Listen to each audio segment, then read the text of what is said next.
अस्सलाम वालेकुम।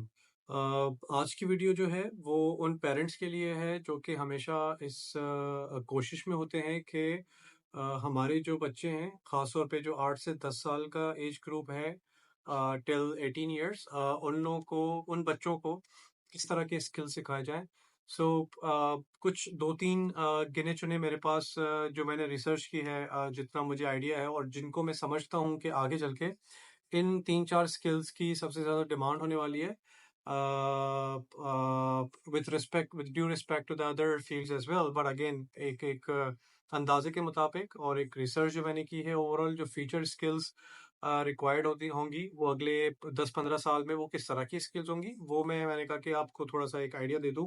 तो वो स्किल्स जो हैं उसके लिए जो जो एज ग्रुप रिक्वायर्ड है वो है 8 साल, 10 साल टिल 18 इयर्स।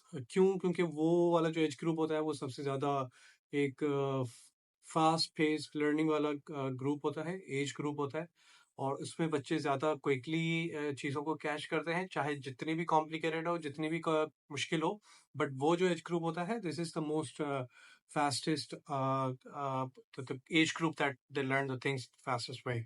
सो मैं शुरू करूँगा 2-3 स्किल्स आपको बता देता हूँ, बट उससे पहले मैं थोड़ा-सा आपको एक और चीज़ बता दूँ कि ये जो स्किल्स हैं ये आपकी जो बच्चे की स्कूलिंग है, उससे हटके है। आपकी बच्चे की schooling that should be in continuation उनको नहीं रोकना चाहिए। ये स्किल्स जो हैं वो आप अलग एक एडिशनल टाइम, एक्स्ट्रा टाइम बच्चों के लिए निकाल के, उनको ये गाइड करके आप उनके लिए ये तैयारी करवाएँ उन स्किल्स की।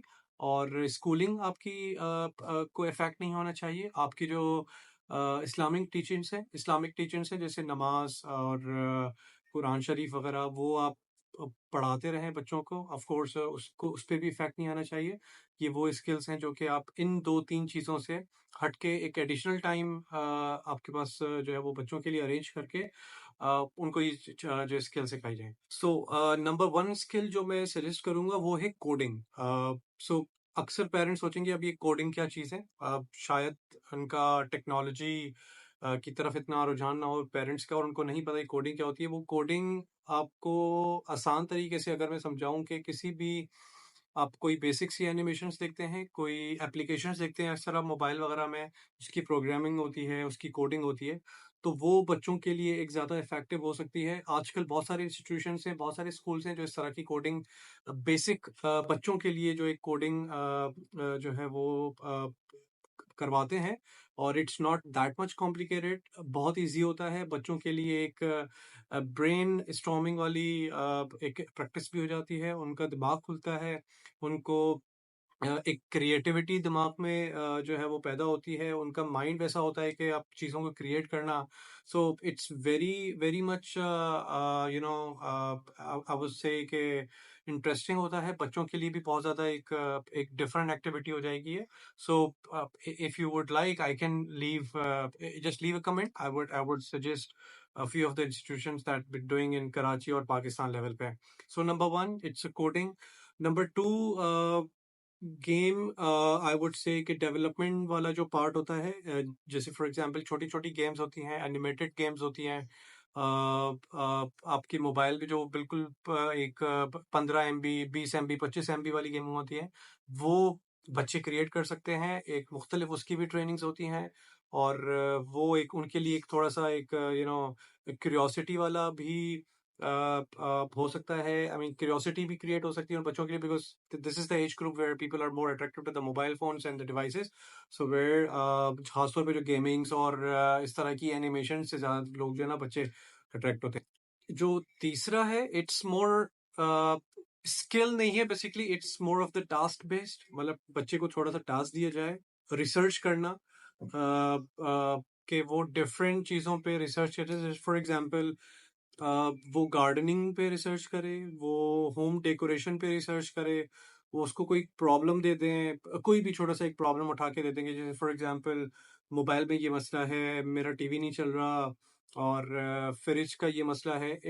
तो just allow them to research on Google और चैट जीपीटी भी है वहाँ पे, यूट्यूब की डिफरेंट वीडियोस हैं। सो उनसे जो है ना उनकी रिसर्च वाला जो पार्ट है वो एक थोड़ा सा एनहेंस होता है. सो दे वुड हैव आइडिया कि कौन से प्रॉब्लम को किस तरीके से रिजॉल्व कर सकते हैं. सो इन केस इन फ्यूचर थोड़ा सा वो जब कॉलेज और यूनिवर्सिटी लाइफ में आएंगे या उससे ज़्यादा, so they would have initial idea कि रिसर्च किस तरीके से की जाती है किसी भी प्रॉब्लम को सॉल्व करने के लिए. और it would be very much effective. It's not limited to the education only, but इससे हटके भी कोई भी प्रॉब्लम्स होती है, गाड़ी में कोई मसला है, anything that is troubleshooting से related कोई भी चीज़ हो. So this is another the third one that I wanted to suggest. चौथी जो है इट्स शायद बहुत सारे लोगों के लिए थोड़ा सा कॉम्प्लिकेटेड हो, बट इट्स आर्टिफिशियल इंटेलिजेंस. आजकल आपको पता है कि एआई का बहुत ज़्यादा दौर है. सो उन बच्चों के लिए भी बिल्कुल एक ट्रेनिंग दी जाती है, उनको कॉन्सेप्ट समझाया जाता है एआई का, आर्टिफिशियल इंटेलिजेंस का. उनको मुख्तलिफ प्रोटोकॉल समझाए जाते हैं एआई के, उनको सिस्टम्स समझाए जाते हैं, उनकी प्रॉपर ट्रेनिंग होती है. मेरे ख्याल से शायद 6 महीने 1 साल का एक कोर्स होता है. दे would have a clear idea about it. और वो अदर देन देयर स्कूलिंग, कोई अगर इंजीनियर भी बन गया, कोई अगर डॉक्टर की भी बन गया, कोई एचआर में आ गया, कोई मार्केटिंग का बंदा है, आगे चल के जब वो ग्रो करते हैं, या कोई फाइनेंस में है, anywhere any any any professional field में आते हैं, तो उन लोगों ने जो बच्चों ने जो पहले ये स्किल्स सीखी होती हैं वो उनकी फील्ड में बहुत ज़्यादा इफेक्टिव होती हैं. The reason I am telling you because आजकल जिस फील्ड में हम लोग काम करते हैं, प्राइवेट वाले या इनफैक्ट गवर्नमेंट जो एम्प्लॉयज होते हैं, वो इन चीज़ शायद अगर हम लोग ये 8-10 साल पहले सीख चुके होते तो आज अपनी फील्ड में थोड़ा सा अपने कामों को और एनहेंस करते और इफेक्टिव करते. So this is the future kind of planning that you can do with your parents, with your children. और उनके साथ मैं ऑनेस्टली स्पीकिंग वो आपको दुआएं देंगे.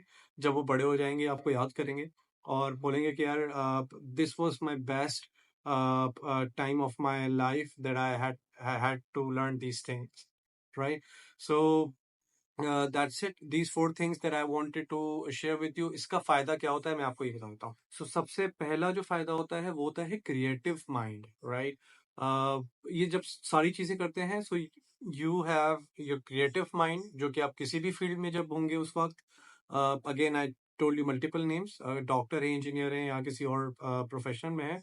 सो वो वहाँ पे क्रिएटिविटी, जब आप क्रिएटिविटी होगी आपके दिमाग में, डिफरेंट आइडियाज होंगे, कौन सी चीज़ों में प्रॉब्लम सॉल्विंग आप कर सकते हैं किस तरीके से, इट्स अ क्रिएटिव वे में, तो it would be very much effective. वो आपकी ग्रोथ को इंशाल्लाह, जब आपका बच्चा उस फील्ड में काम करेगा, उसकी ग्रोथ बहुत ज़्यादा जल्दी जल्दी ग्रोथ हो जाएगी. बिकॉज मार्केट में इस तरह के लोगों को बहुत ज़्यादा जो है वो डिमांड है इस तरह की लोगों की. और क्रिएटिव माइंड हो गई, कम्युनिकेशन बहुत बेहतरीन हो, कॉन्फिडेंट बच्चा हो, प्रेजेंटेबल हो, वगैरह वगैरह. ये सोचो मोटी मोटी soft skills and hard skills होती हैं जिसके लिए जो अक्सर इंस्टीट्यूशंस को रिक्वायर्ड होती हैं. तो गुड लक. और आप भी थोड़ी बहुत रिसर्च करें. अगर आपके भी दिमाग में कोई नॉलेज में कोई ऐसी चीज़ है which you wanted to share कि यार इस स्किल्स के अलावा ये स्किल्स जो हैं वो भी हो सकती हैं, और एक कमेंट्स में आप शेयर करें, so I can work on this. और मैं अगर रही तो शायद उन उन स्किल्स पे वीडियो बनाऊं, या जो पेरेंट्स वो कमेंट्स पढ़ेंगे तो उनके लिए भी फ़ायदा होगा. Thank you so much for watching this video. और ज़रूर अपना फीडबैक शेयर करिएगा कमेंट्स में, लाइक ज़रूर करिएगा. मैं हमेशा नहीं बोलता, but again this is the first time telling you, subscribe ज़रूर करिएगा.